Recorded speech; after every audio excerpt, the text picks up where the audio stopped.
السلام عليكم ومرحبا بكم فيديو جديد ووصفه جديده. اليوم غادي نقترح عليكم واحد التبصيل مشكل فيه شويه من الحاجه، شويه ديال الرز بواحد الطريقه اللي زوينه غادي تعجبكم، وجوج ديال الشرمولات ديروا هكا لداند او صدر ديال الدجاج.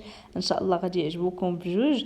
غادي نبدا بهاد لا ماريناد الخضراء بهاد لاصوص فيرت، كتجي غزاله، كتصلح بزاف ديال لي غوسيت بحال هكا الا بغيتو ديروها كشرموله ولا ديروها مع الفخيضات ديال الدجاج مع شي شويه ديال البصله والزبيب. المهم غادي نعطيكم بزاف ديال لي غوسيت ولي بات حتى هما. المهم كناخذ 3 ضروسه ديال الثومه، شويه ديال القزبر ومعدنوس وكميه مهمه من زيت الزيتون، تقريبا واحد نص كاس ديال زيت الزيتون، وكنخلطهم مزيان بالميكسور. وهانتوما البنات هاد الطريقه راه غتصلح لكم بزاف الا عندكم قزبر ومعدنوس في الدار وخفتوه يخسر لكم. كطحنوه بحال هكا مع الثومه وتكثروا زيت الزيتون باش ما يخسرش. ديروه في قرعه ديال الزاج، تغطيو عليه وتخليوه في الثلاجه، راه كيبقى لكم حتى شهر وكيصلح بزاف ديال الوصفات. نقول لكم مثلا الا بغيتو ديروا لي بات، الا بغيتو ديروا الحوت مثلا، ديك الحوته كبيره كتقسموها على جوج وديروا لها هاد لا ماريناد وتدخلوا على الفران ولا تشويوها. المهم كاينين بزاف ديال الطرق، ان شاء الله كل مره نعطيكم وصفه. بالنسبه للشاموله الثانيه خديت هنا طريفات ديال اللادانت، معلقه صغيره ديال الخل، شي شويه ديال المطارد، معلقه صغيره ديال التحميره اللي هي فلفل احمر، نص معلقه صغيره ديال الكمون، نص معلقه صغيره ديال الخرقوم، نص معلقه صغيره ديال البزار، وتقريبا معلقه صغيره ما عمرش ديال الثومه بودر. وهاد الصوص تيرياكي الا كانت مزيان، لما كانت بلاش راه كتكون حلوه. شي شويه ديال الملحه وواحد المعلقه كبيره ديال القزبر ومعدنوس. صافي وكنحرك داك لاداند مع العطريه حتى كيشربوا مزيان دوك العطريه. صافي وكنخليهم في الثلاجه تقريبا واحد الساعه ديال المكانه باش كيجيو كيشربوا كاع دوك التوابل وكيجيو بنان. وبالنسبه للمعلقه ديال الخل اللي درت في الاول مهمه، لان هي اللي كتخلي داك الصدر ديال الدجاج او لاداند يكون فتي ملي تجيو تشويه وكيجينا فتي ورطاب، كيجي زوين. صافي هنا غادي نديرهم في هاد العواد ديال الشوا.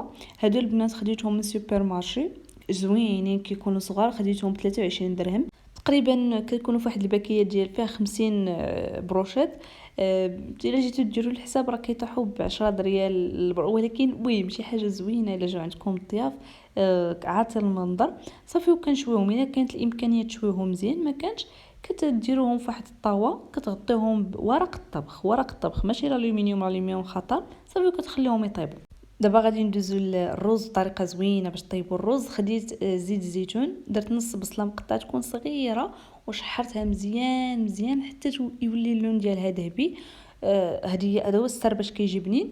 من بعد كندير الفلفله حلوه الوان قطعتها صغيره، الزبيب من بعد ما رقدته في الماء تقريبا واحد ساعه. صافي كنشحرهم حتى هما عاوتاني واحد شويه، واحد 2 دقائق.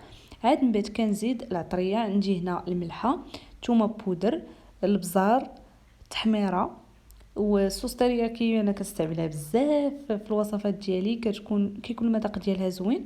صافي وكنشحرهم تقريبا واحد 5 دقائق حتى كنقول لكم كيتعسلوا، كيوليو بحال هذا الشكل هذا. نوريكم كيفاش، شوفوا المنظر ديالهم كي داير وعاد الريحه واعره.